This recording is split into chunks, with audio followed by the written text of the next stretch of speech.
കസാക്കിസ്ഥാനിലുണ്ടായ വിമാനാപകടത്തിന് തൊട്ടു മുൻപുള്ള ദൃശ്യങ്ങളാണ് ഇപ്പോൾ പുറത്തു വന്നിരിക്കുന്നത്. രക്ഷപ്പെട്ടവരിൽ ഒരാൾ തന്നെ പകർത്തിയ വീഡിയോയാണ് പുറത്തു വന്നത്.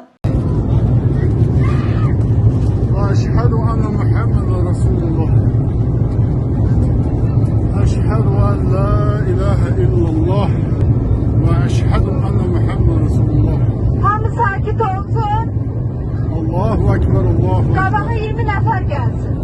Allahu Ekber, Allahu Ekber. La ilahe illallah. Allahu Ekber, Allahu Ekber, Allahu Ekber. Eşhedü en la ilahe illallah. Eşhedü enne Muhammeden Resulullah.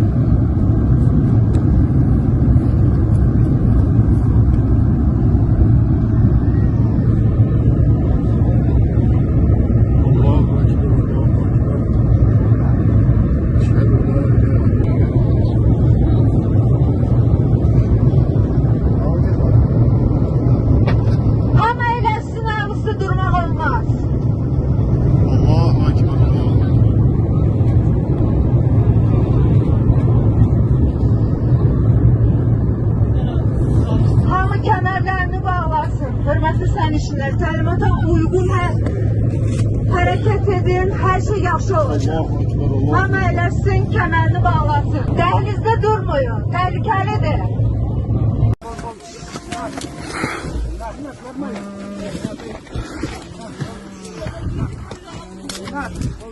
Что, женщина, можем вставать?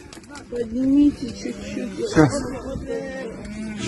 അപകടത്തിന് തൊട്ടു മുൻപ് വിമാനത്തിന്റെ ഓരോ ഭാഗങ്ങളായി തകരാറിലാവുന്നതും തകർന്നു വീണ വിമാനത്തിനുള്ളിലെ യാത്രക്കാരെയുമാണ് ദൃശ്യങ്ങളിൽ കാണാൻ സാധിക്കുന്നത്. അപകടത്തിന് തൊട്ടു മുൻപ് സംഭവിച്ച, അതായത് അവസാന നിമിഷങ്ങളെല്ലാം ദൃശ്യങ്ങളിൽ നിന്ന് വ്യക്തമായി കാണാൻ സാധിക്കുന്നുണ്ട്.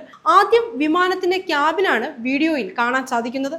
വിമാനം കുത്തനെ ഇറങ്ങുമ്പോൾ അല്ലാഹു അക്ബർ എന്ന് വീഡിയോ എടുക്കുന്ന യാത്രക്കാരൻ പറയുന്നതായും കേൾക്കാം. മഞ്ഞ നിറത്തിലുള്ള ഓക്സിജൻ മാസ്കുകൾ, പരിഭ്രാന്തരായി നിലവിളിക്കുന്ന യാത്രക്കാർ തുടങ്ങിയ കാഴ്ചകളും വീഡിയോ ദൃശ്യത്തിലുണ്ട്. സീറ്റ് ബെൽറ്റ് ധരിക്കാൻ ക്യാബിൻ ക്രൂ നിർദ്ദേശം നൽകുന്നതും കേൾക്കാം.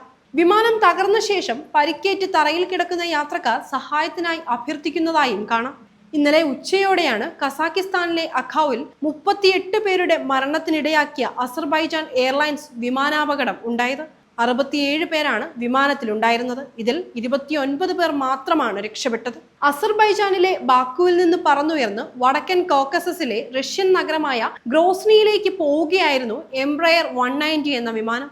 അപകടത്തിന്റെ കൃത്യമായ കാരണം ഇതുവരെ കണ്ടെത്താനായിട്ടില്ലെങ്കിലും മറ്റേതോ ആന്റി എയർക്രാഫ്റ്റ് ശക്തമായി വിമാനത്തിൽ ഇടിച്ചതിനെ തുടർന്നാണ് അപകടം സംഭവിച്ചതെന്നാണ് പ്രാഥമിക വിവരം.